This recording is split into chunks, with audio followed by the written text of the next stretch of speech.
আসসালামু আলাইকুম প্রিয় শিক্ষার্থী, আশা করি সকলে ভালো আছো। আবারও সবাইকে অনেক অনেক স্বাগত জানাচ্ছি আমাদের আজকের এই ক্লাসে। আজকে আমরা পাবলিক ফাইন্যান্সের একটি খুব ইন্টারেস্টিং একটা টপিকস নিয়ে আলোচনা করব। তো আমরা ক্লাসটা শুরু করি। আজকে আমরা যেটা নিয়ে আলোচনা করতে যাচ্ছি মূলত সেটা হচ্ছে পাবলিক গুডস, অথবা যেটাকে আমরা বলে থাকি গণদ্রব্য।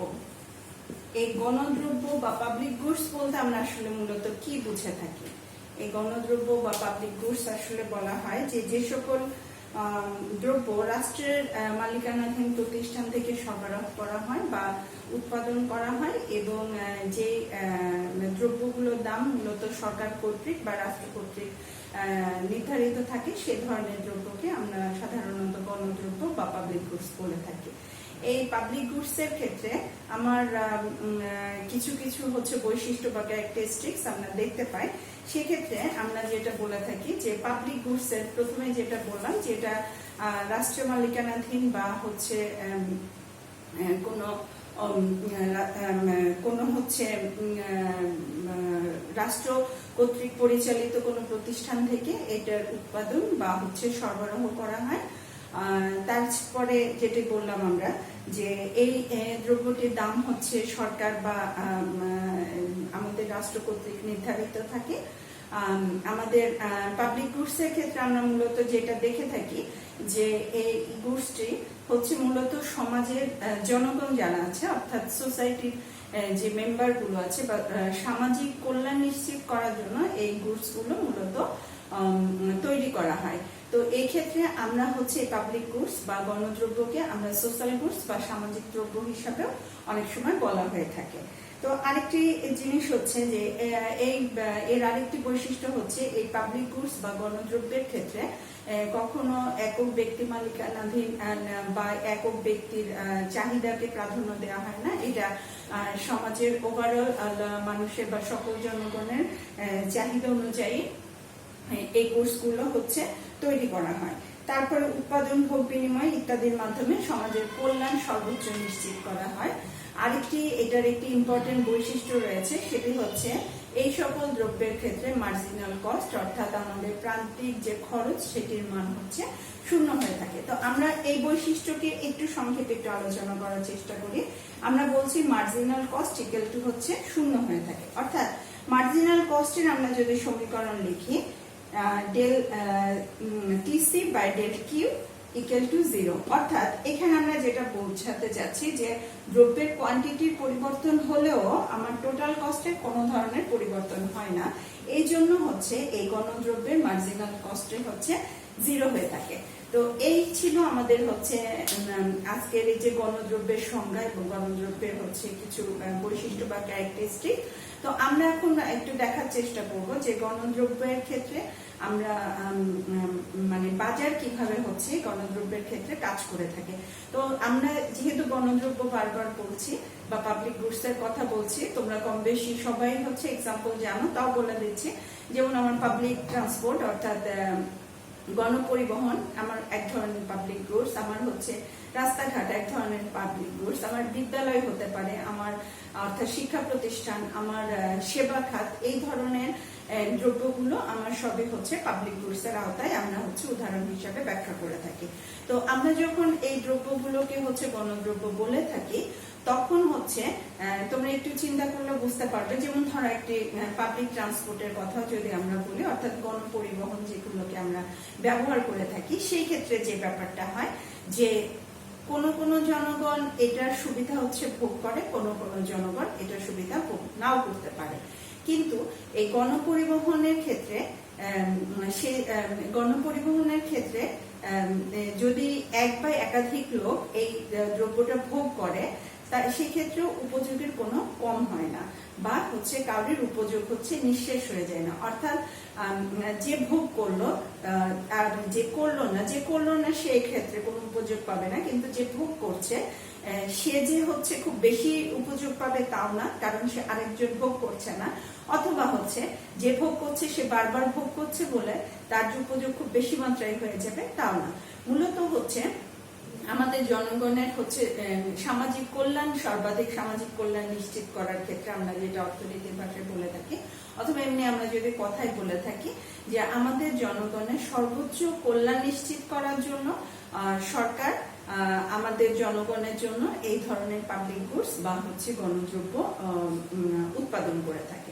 এই ছিল আমাদের গণদ্রব্যের সংজ্ঞা এবং গণদ্রব্যের বৈশিষ্ট্যগুলো হচ্ছে ডিটেলস একটু পড়তে হবে তোমাদেরকে। তোমরা হচ্ছে এগুলো নিয়ে একটু চিন্তা করবে, দেখবে যে নিজের কাছ থেকেও কিছু কিছু বৈশিষ্ট্য তোমরা হচ্ছে বের করে ফেলতে পারছো, এবং সেগুলো কেন হচ্ছে, কিভাবে হচ্ছে, সেই জিনিসগুলো একটু বোঝার চেষ্টা করবে। তো আমরা এখন হচ্ছে এই পাবলিক গুডস এন্ড হচ্ছে মার্কেট অ্যাক্টিভিটিস এই জিনিসটা নিয়ে একটু আলোচনা করতে চাচ্ছি যে পাবলিক গুডস এর ক্ষেত্রে আমার মূলত মার্কেট কিভাবে কাজ করে। আমরা সাধারণত যেটা বলে থাকি যে পাবলিক গুডস এর ক্ষেত্রে মার্কেট কর্তৃক হচ্ছে পাবলিক গুডসটার দাম হচ্ছে নির্ধারণ করা থাকে, এবং এই গুডসটার হচ্ছে মূল উদ্দেশ্য বা এই গুডসটার উৎপাদনের মূল উদ্দেশ্য হচ্ছে আমার জনগণের সর্বাধিক কল্যাণ নিশ্চিত করা। অর্থাৎ আমাদের উৎপাদন লেভেলটা এভাবে মেনটেন করা হয় বা হচ্ছে উৎপাদন এমন ভাবে তৈরি করা হয় যেন জনগণ সেটা থেকে সুযোগ সুবিধা ভোগ করতে পারে। তো এই ক্ষেত্রে আমরা সুযোগ সুবিধা ভোগ করতে চাইলে যেটা বলা হয় চাহিদা যোগানের কথা, যে পাবলিক গুডস এর ক্ষেত্রে জনগণ যে পরিমাণ চাহিদা তার প্রয়োজন সে পরিমাণ হচ্ছে যোগান পাবলিক গুডস এর ক্ষেত্রে সরকার হচ্ছে প্রদান করার চেষ্টা করে থাকে। তো যেখানেই হচ্ছে চাহিদা এবং যোগানের সমন্বয় হবে সেখানে ভারসাম্য তৈরি হবে, আমরা অর্থনীতির ভাষায় বললে। আর যদি আমরা হচ্ছে এই পাবলিক ফাইন্যান্স বা হচ্ছে সরকারি অর্থ ব্যবস্থার কথা বলি, সেটা হচ্ছে সর্বোচ্চ সমাজের সর্বাধিক কল্যাণ নিশ্চিত করার জন্য আমাদের হচ্ছে জনগণের চাহিদা অনুযায়ী যোগান হচ্ছে নিশ্চিত করা হবে। তো এখন মূলত আমরা দেখি যে পাবলিক গুডস মেইনটেনেন্স বা হচ্ছে ব্যবহারের ক্ষেত্রে আমার মূলত বাজার হচ্ছে ব্যর্থ হয়ে থাকে। এটা হচ্ছে মূলত বাজার, মূলত নয় আসলে অধিকাংশ ক্ষেত্রে পাবলিক গুডস মেইনটেনের ক্ষেত্রে বাজারটি হচ্ছে ব্যর্থ হয়ে থাকে। এর কারণটা আসলে কি হতে পারে আমরা একটি চিত্রের সাহায্যে একটু ব্যাখ্যা করার চেষ্টা করব। তো আমরা যেটা বলছিলাম উদাহরণের কথা, যে আমাদের রাস্তাঘাট, হাসপাতাল, আমার হচ্ছে গণপরিবহন ইত্যাদি হচ্ছে আমার পাবলিক গুডস এর আওতায় পড়ে। তো এই জিনিসগুলো যখন ব্যবহার করা হয়, যেহেতু এই জায়গাগুলোতে হচ্ছে আমাদের জনগণের একটা নির্দিষ্ট পরিমাণ মূল্য দিতে হয় বা একটা দাম নির্ধারণ থাকে, সেই পরিমাণ আমরা মূল্য দিয়ে থাকি, এবং অনেক সময় দেখা যাচ্ছে যে এই মূল্যটা হচ্ছে সরকার খুবই সামান্য পরিমাণ গ্রহণ করছে, অথবা হচ্ছে আমাদের লোকবলের অভাব তৈরি হয়ে যাচ্ছে, অথবা হচ্ছে আমাদের যে পরিমাণ প্রোডাক্ট আমরা বা যে পরিমাণ সার্ভিস আমাদের দেওয়ার প্রয়োজন সেটুকু সরকার দ্বারা সম্পাদন করা সম্ভব হচ্ছে না। আবার এমনও হতে পারে যে আমাদের চাহিদা বেশি, যোগান কমে যাচ্ছে, যেটা বললাম, অথবা হচ্ছে যোগান বেশি আছে কিন্তু সেই তুলনায় আমাদের ব্যবহারটা কমে যাচ্ছে, ইত্যাদি ইত্যাদি অনেক কারণে আমাদের এই বাজারটা হচ্ছে ব্যর্থ হয়ে যায়। তো আমরা সরাসরি চিত্রে চলে যাই যে বাজার ব্যর্থতাকে বা গণদ্রব্যের সাহায্যে কিভাবে হচ্ছে বাজারটি ব্যর্থ হয়ে যায়, আমরা সেটা একটু দেখার চেষ্টা করব। তো আমরা মূলত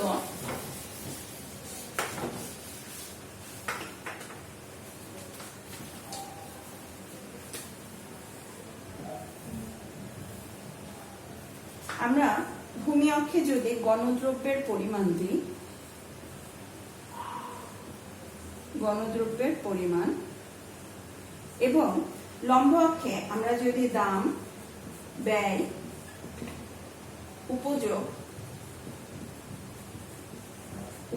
দিলে মূলত আমাদের গণদ্রব্য বলি বা যে কোনো ক্ষেত্রে উপযোগের কথাটা যখন আসে, একটা কথা আমরা মাথায় রাখবো সবসময়, সেটি হচ্ছে আমাদের প্রান্তিক উপযোগ সবসময় হচ্ছে ক্রমহ্রাসমান হবে। অর্থাৎ যে কোনো দ্রব্যভোগের ক্ষেত্রে আমাদের প্রান্তিক উপযোগ হচ্ছে আস্তে আস্তে ক্রমহ্রাসমান হারে কমতে থাকবে। আবার আমি বলি যে আমরা ক্রমহ্রাসমান প্রান্তিক উপযোগ বৃদ্ধি যেটা বলি, সবসময় প্রত্যেকটা দ্রব্যভোগের ক্ষেত্রে সেটি হচ্ছে প্রান্তিক উপযোগ আমার আস্তে আস্তে কমতে থাকবে। অর্থাৎ আমাদের যখন হচ্ছে উৎপাদন বা ভোগের পরিমাণ বেড়ে যাবে, আস্তে আস্তে আমাদের মার্জিনাল ইউটিলিটিটা কমে যাবে।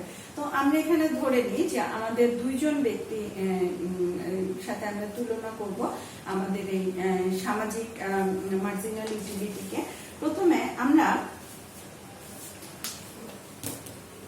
একটি ডাউনওয়ার্ড স্লোপি কার্ভ নিলাম।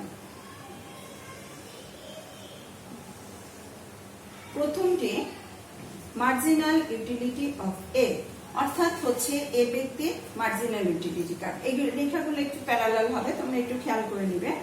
আর দ্বিতীয়টি হচ্ছে marginal utility of person B.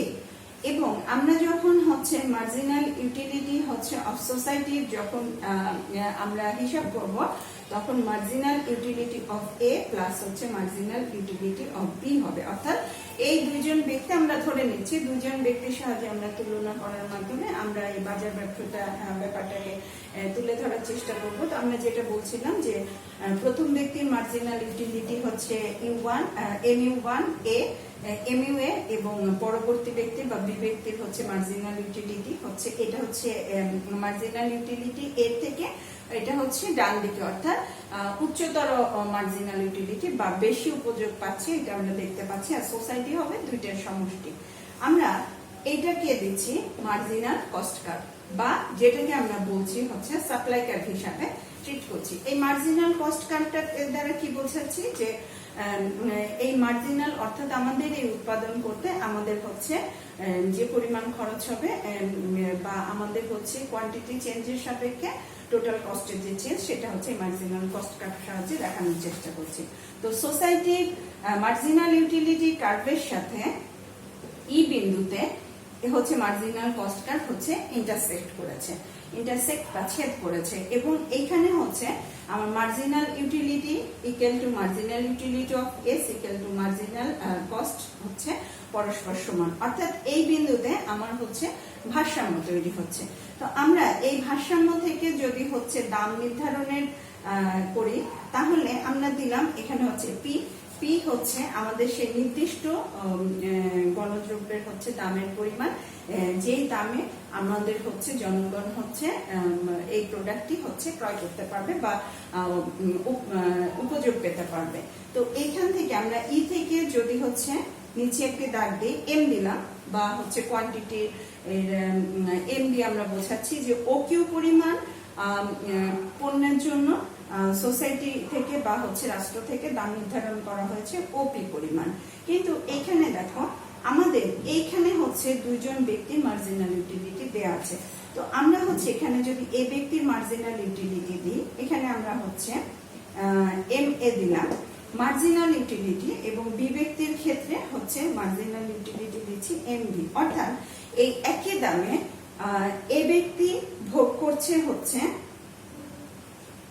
O M A পরিমাণ দ্রব্য, এবং বি ব্যক্তি ভোগ করছে ও এমবি পরিমাণ, কিন্তু তারা প্রত্যেকেই হচ্ছে সমান পরিমাণ মূল্য দিচ্ছে, অর্থাৎ ও পি পরিমাণ তারা মূল্য দিচ্ছে। তো এখানে আমরা যেটা দেখতে পাচ্ছি, মার্জিনাল ইউটিলিটির ক্ষেত্রে মার্জিনাল ইউটিলিটি এ ব্যক্তি যে পরিমাণ পাচ্ছে তার থেকে মার্জিনাল ইউটিলিটি বি অর্থাৎ হচ্ছে ব্যক্তির হচ্ছে মার্জিনাল ইউটিলিটিটা হচ্ছে বেশি আমরা দেখতে পাচ্ছি। আবার পরিমাণের দিক থেকে আমরা যদি দেখি হচ্ছে ও এম এ ইজ হচ্ছে লেস দেন ও এম বি, অর্থাৎ হচ্ছে বি ব্যক্তি বেশি ভোগ করছে, এ ব্যক্তি কম ভোগ করছে, কিন্তু তাদের হচ্ছে দাম কিন্তু আমরা একই পরিমাণ দিচ্ছি ও পি। এই ক্ষেত্রে আমরা যেটা বোঝাতে চাচ্ছি যে আমরা যদি দেখি আক্ষরিক অর্থে, তাহলে এ ব্যক্তি হচ্ছে কম সুবিধা পাচ্ছে, বি ব্যক্তি হচ্ছে তার থেকে বেশি সুবিধা পাচ্ছে। এই ক্ষেত্রে আমাদের হচ্ছে সমাজের একটা শ্রেণী হয়তো বা কোনো একটা দ্রব্য বা কোনো একটা পাবলিক গুডস যদি উৎপাদন করা হয়, একটা শ্রেণী কম সুবিধা পাবে, আরেকটা শ্রেণী হয়তো বেশি সুবিধা পাবে। এই জন্য অর্থাৎ আমাদের এখানে ভারসাম্যের যে কথাটি, সেটা হচ্ছে আমাদের ভারসাম্যহীনতার একটি অবস্থা তৈরি হবে। কারণ একটা শ্রেণী যখন বেশি সুবিধা পাবে আর একটা শ্রেণী যখন কম সুবিধা পাবে তখন সেখানে বৈষম্য তৈরি হয়। আর এখানে আরেকটি জিনিস বোঝাতে যাচ্ছি, দুই ব্যক্তি কিন্তু ও এম পরিমাণ পণ্য তারা কিন্তু ভোগ করতে পারে, কিন্তু দেখা যাচ্ছে যে এই নির্দিষ্ট দামে তাদের হয়তো ভোগ করার হচ্ছে ক্ষমতা আসলে রয়েছে ও এম এ পরিমাণ অথবা হচ্ছে ও এম বি পরিমাণ। অর্থাৎ এই ক্ষেত্রে যেটি হয়, আমার হচ্ছে যোগানের পরিমাণ বেশি হয়ে যায়, তার থেকে চাহিদার পরিমাণ কম হয়। অর্থাৎ বাজারে তখন হচ্ছে যোগান বেশি হয়ে যায় এবং হচ্ছে দ্রব্যের চাহিদার পরিমাণ কম হয়। এক্ষেত্রে আমরা যে কথাটা বলে থাকি যে বাজার সেই ক্ষেত্রে ব্যর্থ হয়। আমরা সাধারণত অর্থনীতির যারা মানুষ আমরা জানি চাহিদা যোগান পরস্পর সমান হলে আমাদের ভারসাম্য অবস্থায় থাকবে। ঠিক একইভাবে সর্বাধিক কল্যাণ নিশ্চিত করার জন্য আমাদের চাহিদা এবং যোগানকে পরস্পর সমান হতে হবে। যদি এই চিত্রের মাধ্যমে ব্যাখ্যা করতে চাই তাহলে হচ্ছে আমাদের মার্জিনাল ইউটিলিটি এবং হচ্ছে মার্জিনাল কস্ট পরস্পর সমান হতে হবে। কিন্তু দেখা যাচ্ছে যে দুই ব্যক্তির সামর্থ্য অনুযায়ী তারা হচ্ছে নির্দিষ্ট প্রাইসে কেউ হচ্ছে বেশি উপযোগ পাচ্ছে, কেউ কম উপযোগ পাচ্ছে। অর্থাৎ সোসাইটিতে যে পরিমাণ যোগান হচ্ছে প্রয়োজন তার থেকে অতিরিক্ত যোগান সোসাইটির মধ্যে রয়েছে, কিন্তু সেই তুলনায় সোসাইটিতে চাহিদার পরিমাণ কম রয়েছে। এই ক্ষেত্রে বাজারটি হচ্ছে ব্যর্থ হয়েছে।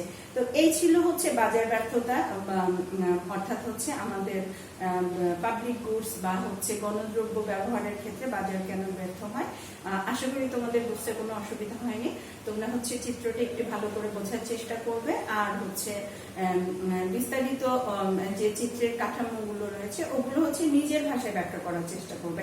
এখানে আমরা বারবার বলি যে আমরা পাবলিক ফাইন্যান্স বা সরকারি অর্থ ব্যবস্থার ক্ষেত্রে তুমি তোমার মেধা দিয়ে একটি বিষয়কে হচ্ছে মূল্যায়ন করার চেষ্টা করবে।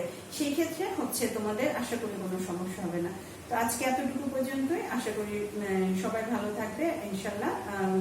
আবার আমরা হচ্ছে পরবর্তী অন্য কোনো ক্লাসে অন্য কোনো টপিক নিয়ে আবার দেখা হবে। ততক্ষণ পর্যন্ত সবাই ভালো থাকবে। আল্লাহ হাফেজ।